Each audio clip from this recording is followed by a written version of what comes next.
저소득층을 대상으로 하겠죠. 일단은 시작은 그렇게 하는 거예요. 자, 시세는 주변 시세 대비 한 30%에서 25% 정도 저렴한 거. 그러니까 뭐 30에서 85%라고 하는데 그냥 한 저 주변 시세 대비 한 70% 정도 그 정도에 책정을 하겠다라는 거예요. 결국 싸진 않아요. 저소득층에게는. 그러나 중요한 거는 뭐냐면 이 가격이 중요한 게 아니라 이런 주택이 나온다는 게 중요한 거야. 그죠? 이 노약자를 위해서 이런 주택이 우리가 나이 들어서 어디 살 데가 없잖아요. 그죠? 나이 들어서 살 데가 없다니까. 기존의 아파트는 그렇게 쉽지 않다니까 살기가 이 노인네 입장이 되면 그죠? 자, 그래서 이 어르신 안심주택은 65세 이상 무주택 노인들이다 대상이다. 그러니까 65세의 무주택 노인이 대상인 거예요. 자, 이 발상은 원래 19세에서 39세 청년들에게 공급하는 청년 안심주택을 기본으로 하고 입주와 설계, 노인 맞춤형으로 공급한다. 자, 그러니까 그 아파트도 그러니까 노인들이 다 사는 거야. 노인들이 사는 거니까 노인들이 편리할 수 있도록 그 휴먼 스케일의 디자인을 한다. 그죠? 뭐랄까요? 장애가 없는, 그죠? 장애물이 없는, 이용하는데 장애물이 없는 노인형 맞춤형 시스템으로 짓겠다. 왜냐면 노인들이 막 목욕탕에서 미끄러지고 이 턱에서도 미끄러지고 뭐 그래서 골반뼈 부러지고 그래서 막 돌아가시고 그러잖아요. 자, 그런 거에 어떤 장애물들을 다 없애는 그런 설계를 하겠다라는 거죠. 인기가 있겠어요? 인기가 있죠, 당연히. 그죠? 당연히 인기가 있는 거 이거는. 자, 입지는 역세권 350m 이내. 간선 도로변 50m 이내. 그러니까 역세권에 350m이고 도로변에서 간선 도로에서 50m 이내. 굉장히 가깝죠. 그죠? 그러니까 조금만 걸어 나가도 버스를 탈 수 있는 거야. 그리고 350m 이내에 지하철이 있는 거야. 좋죠. 자, 그다음에 보건기관. 그러니까 이제 보건소 또는 종합병원. 이건 뭐 우리가 말하는 일반 개인 병원이 아니에요. 2차 병원 정도 되는 거야. 인근에 350m 이내에서 사업을 할 수 있다. 그러니까 이런 조건이 되는 데만 짓겠다라는 거예요. 그죠? 이런 조건이. 이 보건기관 또는 종합병원이 없으면 안 되는 거야. 그죠? 이렇게 조건을 걸어놨어요. 자, 종합병원은 예를 들어 서울의료원, 은평 성모병원 등과 같은 2차 병원, 42곳과 그 다음에 삼성 서울병원, 서울 아산병원, 3차 병원 14곳. 이렇게 돼 있다라는 거야. 자, 1차 병원은 이제 개인 병원이 되는 거네요. 그죠? 1차 병원은 개인 병원, 2차 병원은 뭐 국가의 공공의료원, 그 다음에 3차 병원은 이런 우리가 말한 대형 병원. 자, 근데 2차, 3차 병원이 있는 곳에 어르신들을 위한 주택을 짓겠다. 자, 이거 굉장히 제한적이죠. 그죠? 그 지역에 아파트를 질 수 있는 땅이 있어야 되겠죠. 그죠? 그 부분에서는 조금 문제가 있어요, 아직은. 자, 그리고 각 자치구 보건소 등 보건기관 28곳 등 총 84곳이 해당된다. 자, 이 병원이 중요하다는 거야, 병원이. 자, 나이가 들어서 살 때 병원이 중요하다. 여러분들, 이 병원이 왜 중요하냐면, 그냥 몸이 괜찮은데 그냥 살지. 뭐 그러고 병원 안 간다고 대부분의 사람들이. 아프면 간다고. 그죠? 아프면. 자, 근데 제가 한 4개월마다 한 번씩 병원에 가거든요. 피 검사하러. 그럼 가면 좋아지는 게 나빠지는 게 다 나오잖아요. 그러면 나빠지면 나빠지는 대로 처방을 받고 좋아지면 더 좋아지도록 또 운동을 열심히 하고 그런단 말이에요. 그죠? 그러니까 병원이 노인네일수록 병원은 가까우면 내가 아프지 않더라도 계속 수시로 체크를 받을 수 있잖아. 멀리 가는 게 귀찮아서 안 가는 경우가 있다고. 그죠? 특히 이런 종합병원 같은 데는 정밀 검사를 또 자주 할 수 있잖아요. 그죠? 그런 점에서 이렇게 가까운 데가 노인분들에게는 굉장히 뭐랄까요? 아주 효과적일 수 있다라는 거예요. 그래서 이런 입지를 잡았다. 자, 고령자를 위한 설계를 하는데 화장실 변기와 욕조 옆에는 손잡이, 샤워실과 현관에는 간이 의자, 또 모든 주거 공간에 단차와 턱을 없애는 무장애, 그죠? 무장애 안전 설계를 할 것이다. 그리고 욕실과 침실에는 응급구조 시스템도 설치한다. 왜냐면 이게 저도 그런 경험이 있는데 욕실에서 이렇게 쓰러지는 경우가 있잖아요. 그죠? 쓰러지면 버튼 누르면 그냥 119에 예? 연결이 되는 거야.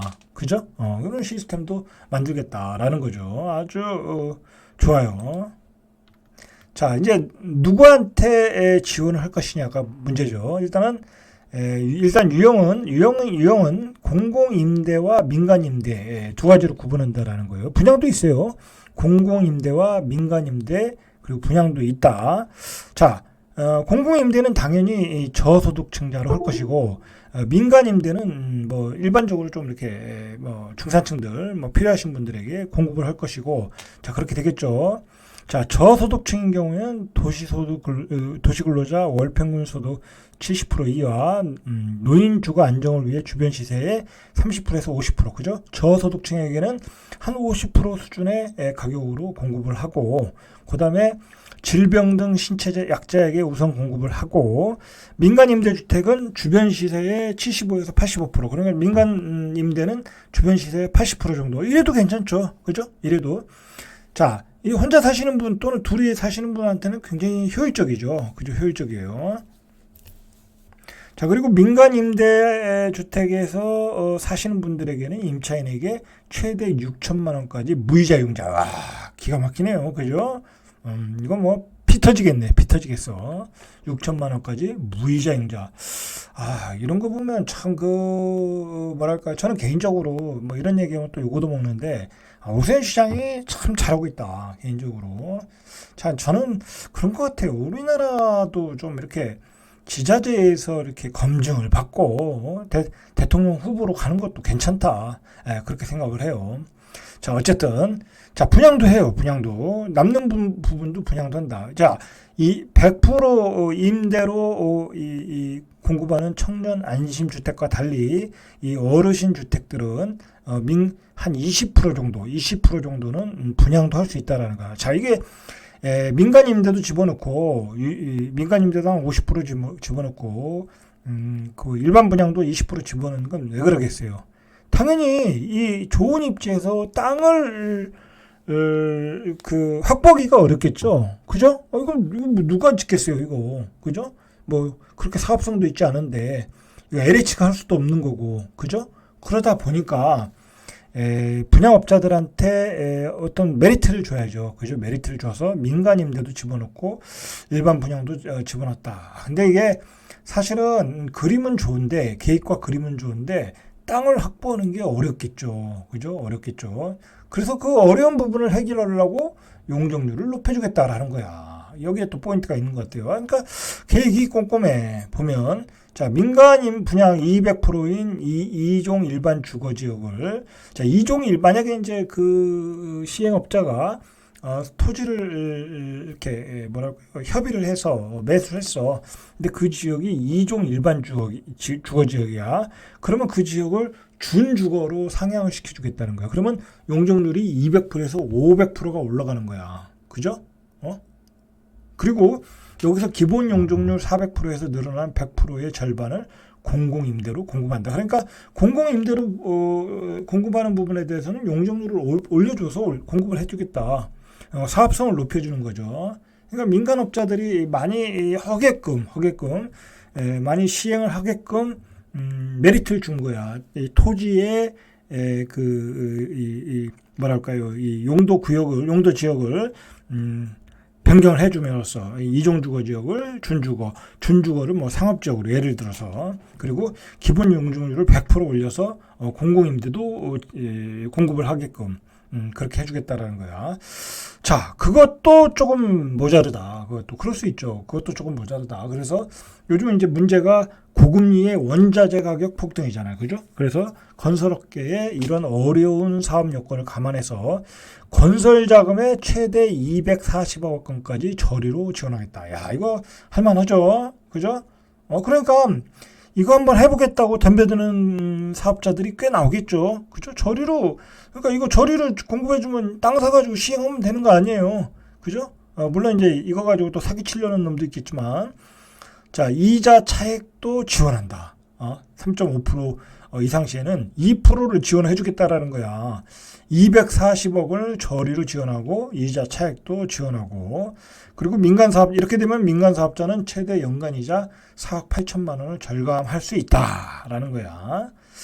자, 이 문제는 이제 얼마나 퀄리티 있는 그게 나오느냐라는 게 문제죠. 자, 일정을 한번 보시죠. 서울시 관계자는 용적률 인센티브 최대 500%의 일반 분양 물량까지 반영해서 민간 입자 상황에서는 청년 안심주택보다 사업성이 낮다. 오히려 더 사업성이 낮다라는 거야. 그리고 시는 서울시는 내달부터 컨설팅 지원, 그죠? 이제 와라 이거야. 와서 컨설팅 받아봐라.